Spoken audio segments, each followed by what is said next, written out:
So, this week is a bit different. Today, we'll be discussing my unreleased PlayStation mobile game. No, not that one. The one that I no longer have project files for. That is Thumb of God. Thumb of God was planned to be sort of an RTS / tower defense style game.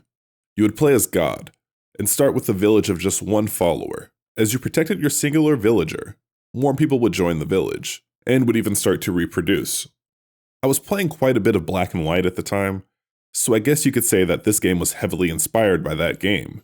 As you would gain followers, the threats to your villagers would grow, but so would your powers. Initially, you would only have the power to physically move threats one at a time with your finger, but eventually you would unlock the abilities to control things like weather, create plagues, and use magic and perform miracles. My original intention for the art style was to make something similar to Cult of Lamb. Well, before Cult of Lamb was a game. I guess it's more like Don't Starve, since that's a 2D game set in a sort of 3D style world. I'm not much of an artist, so 3D was way out of the question. At the time, I had this weird rectangular head character that I was going to use as the followers. There were 3 modes for interacting with the world. The first mode was the God mode. This mode allowed you to perform miracles, quickly kill enemies, and use spells. Each of these actions would cost a little bit of the mana system, which would be recovered by prayers or sacrifices. Then you have Leader mode, which would allow you to command individual people and lead your army, send people to collect resources, and even command people to pray and worship.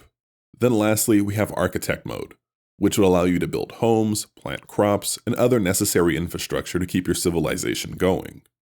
Your God interaction with the world would have been executed with a touchscreen, using, well, most likely your thumb. This was going to allow you to quickly place spells in battles and directly control your miracles. I was planning on placing troops to also use the touchscreen as well, while Architect mode would use the joystick to place buildings. The conflict in the game would be through neighboring villages and rival armies.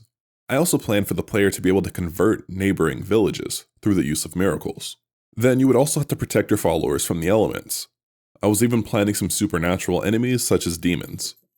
I think if I would have released this on the Vita and it came out the way that I wanted it, it would have been a minor success. The Vita didn't really have many RTS games, and definitely nothing like this. However, I think I probably would have caught quite a bit of criticism for essentially creating Black and White, just without the giant animals.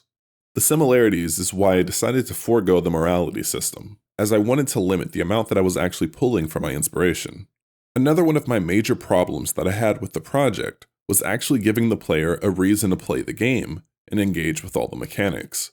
At first, I had planned on just creating a singular map with the sole goal of reaching full power and gaining access to all of your abilities. However, I felt that that might have actually been kind of boring and monotonous, so I thought maybe giving the player a sandbox for training and just to play around, while creating a few scenarios to play through, would be the way to actually make this more into a traditional game.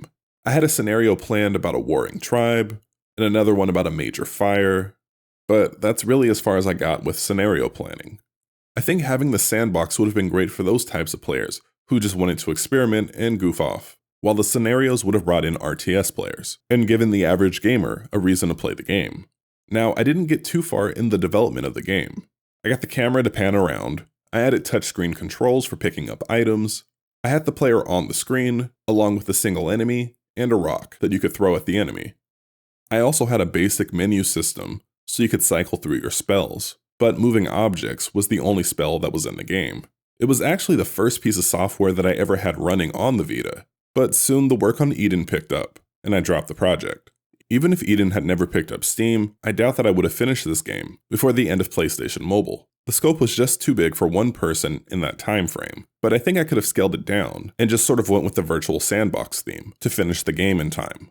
However, creating an actual game with resource mechanics, building, pathfinding, giving you the ability to convert worshippers, move around soldiers and other units, and building out those scenarios, and I can't forget about all that art, I just don't think I could have made it happen in time.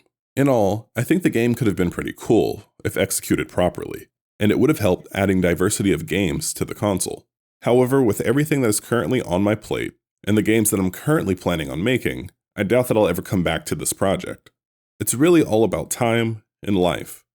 I've got to prioritize the projects that I'm really passionate about, and Thumb of God just isn't that game. So many other games do those mechanics much better than I ever could, and I'd likely have to rely on gimmicks to actually stand out. In the end, an RTS is actually about strategy and not the sandbox. So more than likely, you'll never see Thumb of God from me. However, if some other Vita developer wanted to use the idea, I'd be more than happy to see that project come to life. That's it for today. Thank you for watching, and thanks for your time.